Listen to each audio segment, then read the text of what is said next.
And so, second of all, you're talking about losing with class when that bitch Donald Trump tried to steal an election, set to terminate the Constitution, or set off a riot, that he didn't mind if his vice president was murdered, bum rushed the Capitol, tried to destroy our democracy.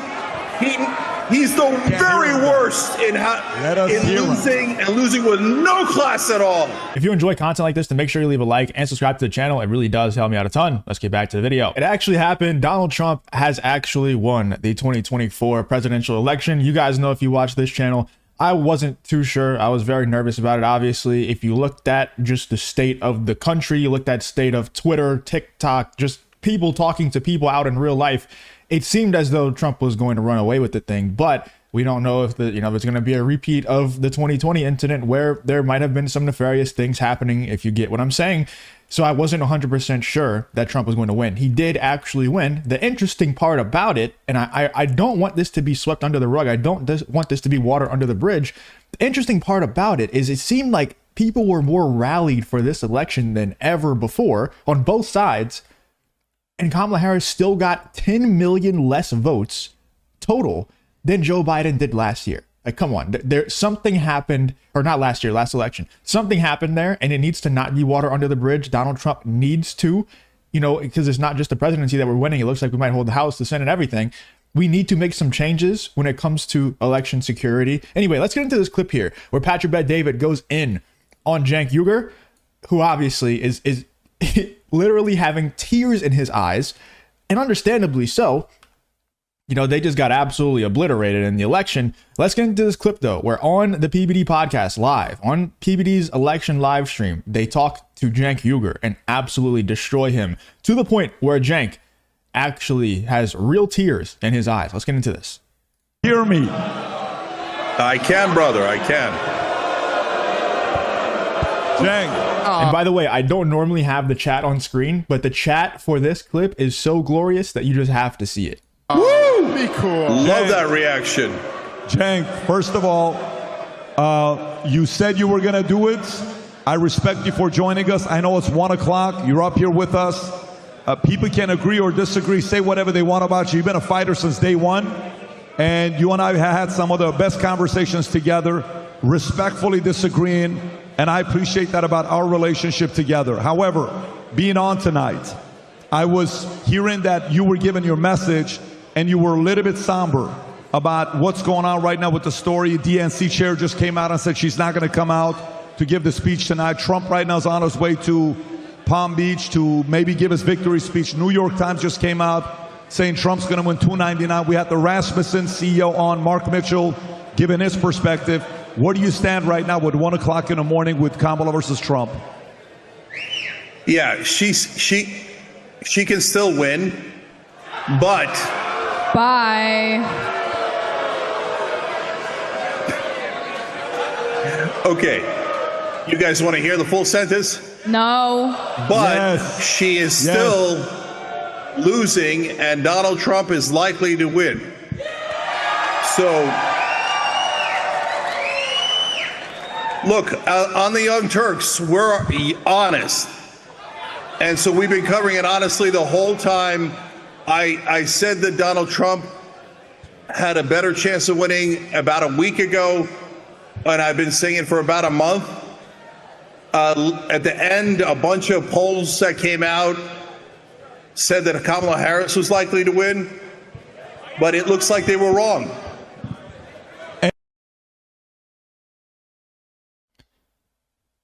Dude, it genuinely looks like this guy is about to cry. Like, not just with the tears in his eyes, but also just his mannerisms and everything. To be fair to Cenk Uygur and Anna Kasparian, I will say, of all of the lefty shows, you guys know I do a lot of videos on lefty shows. I'm very well tapped in. I would say out of all the lefty shows, the Young Turks definitely have been the most balanced and the most honest.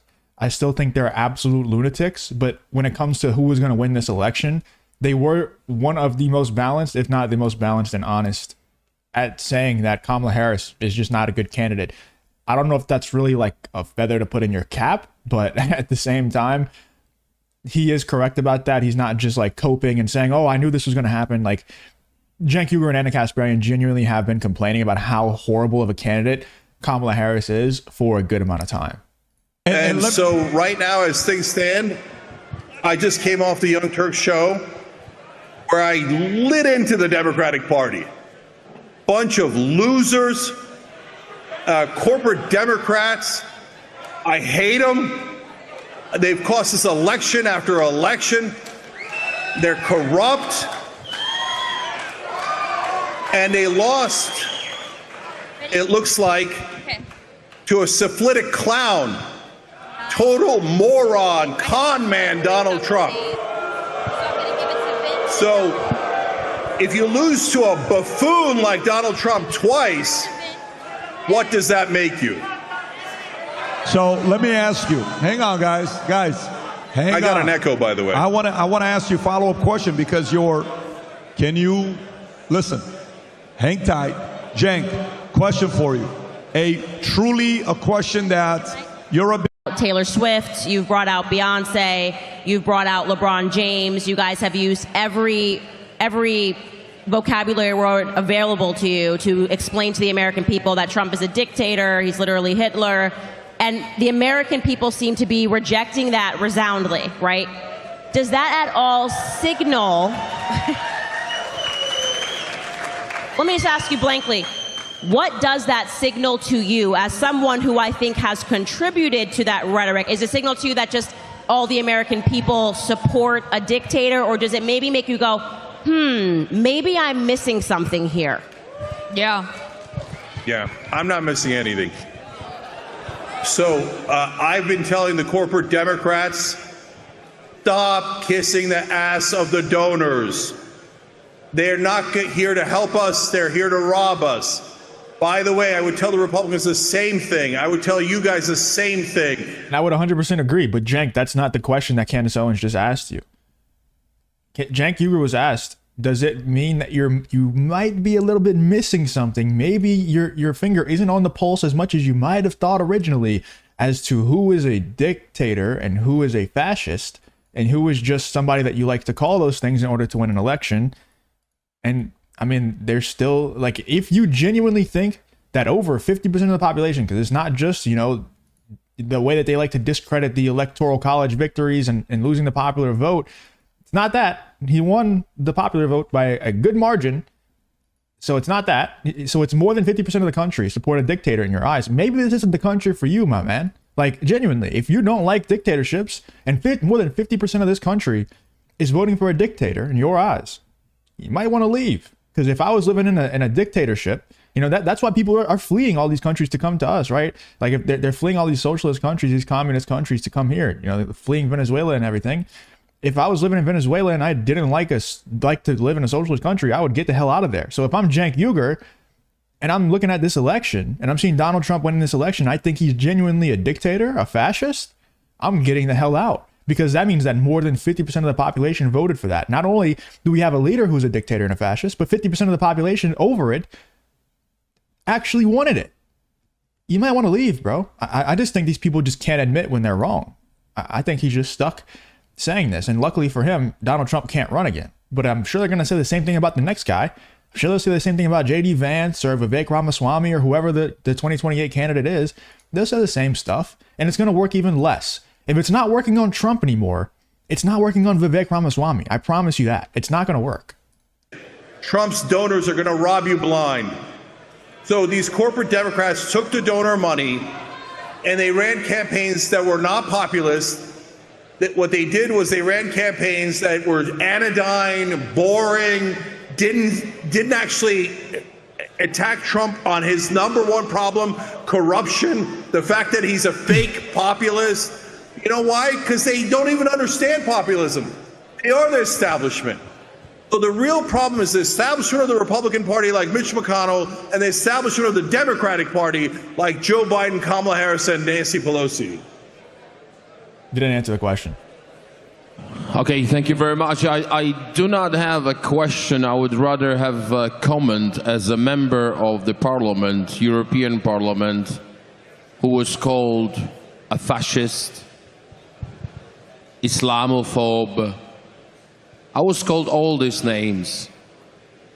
And I'm happy that we have this moment of silence now, because I would like to remind you, these people are lecturing us. If you enjoy content like this, then make sure you leave a like and subscribe to the channel. It really does help me out a ton. Let's get back to the video. About unity.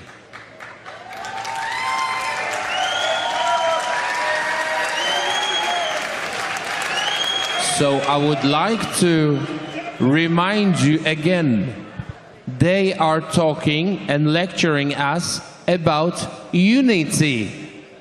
So now you have a chance to practice what you preach and show the whole nation what the unity in democracy means.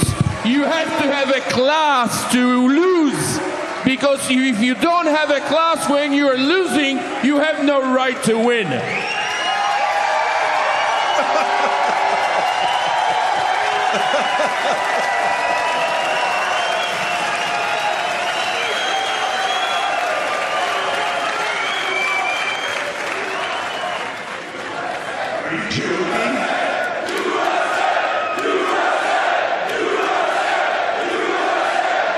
Dude, Cenk is so pissed. Also, I do want to point out something that can never be stated enough.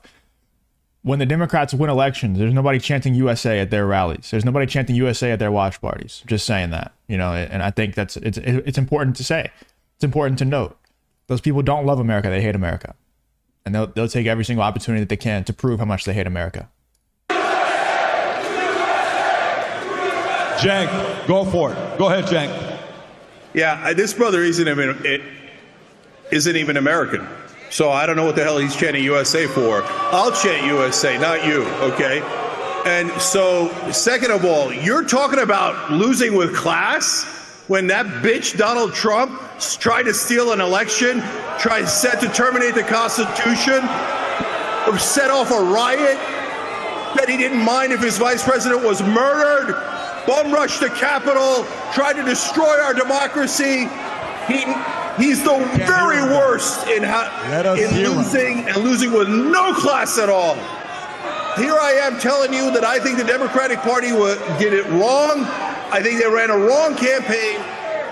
They're relying on the donors. They've got the wrong strategy. So we are honest about what goes wrong in the Democratic Party and what goes in the Republican Party. Are you guys honest about the fact that Donald Trump tried to steal an election? He's got no class at all. Patrick, if I may, just one sentence. Cenk, go for it. Okay. Dominic. Guys, if I can ask you for another moment of silence. It's called Pennsylvania for Donald J. Trump.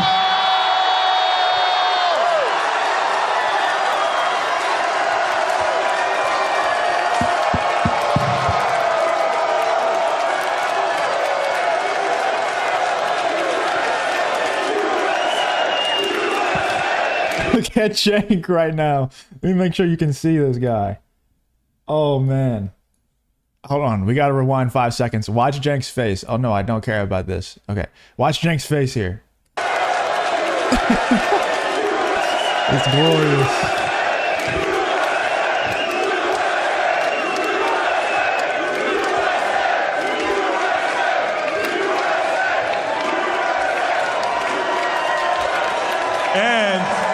And there's one other end. By the way, there's one other end. You know what the other end is? Tom just told me they also called Alaska. Alaska. Tom is saying that's going to be done with. So at this point, that's it, man. That's over? it. Donald Trump's president. That's a wrap. It's over. It's over. Wow. One last note, Patrick. Come on. Trump, Trump, Trump, Trump, Trump, Trump, Trump, Trump, Trump, Trump, Trump, Trump, Trump. So cool, dude. I didn't think, I don't know. There was a part of me that didn't think it would actually happen. You know, I don't want to go too deep into it. It's not that I thought that Donald Trump couldn't get the votes to win. I just thought that, you know, they wouldn't let him win. And he still is not inaugurated. So I think I tweeted this out. I think Donald Trump's one and only job right now is to stay alive. Just stay alive until you're inaugurated, and obviously stay alive after that too. But I think between now and the inauguration, it's going to be a really dangerous time for Donald Trump. And we need not just Donald Trump, but his security to be on high alert. You know, it's going to be a wild time. And I don't want to go too deep into it for obvious reasons, but it's going to be a crazy time. I hope everything works out. I'm super happy that we won, of course, but number one, I don't think we should just focus on this victory. We need to focus on, like I said, solving all the issues that we possibly can with the power that we're given right now. And also, not sure if 4 years is enough to solve all these issues. So I just hope this isn't a one-time thing. I hope it's a true red revolution where people are just starting to wake up to the lies that the Democrat Party are telling them, and they're not going to go back. But I'm just, you know, 2020, 2022, those elections kind of blackpilled me on the whole thing. You know, I make these videos all the time, hearing the lies that are not just told, but fully and wholeheartedly believed by these Democrats and by these average citizens. So I'll believe it when I see it. But for now, I think it's cool for us to celebrate this victory. Let me know in the comments what you guys think about Patrick Bet David absolutely roasting Cenk Uygur, and Cenk Uygur almost crying, breaking down in tears live on the PBD podcast after learning that Donald Trump has won the 2024 presidential election.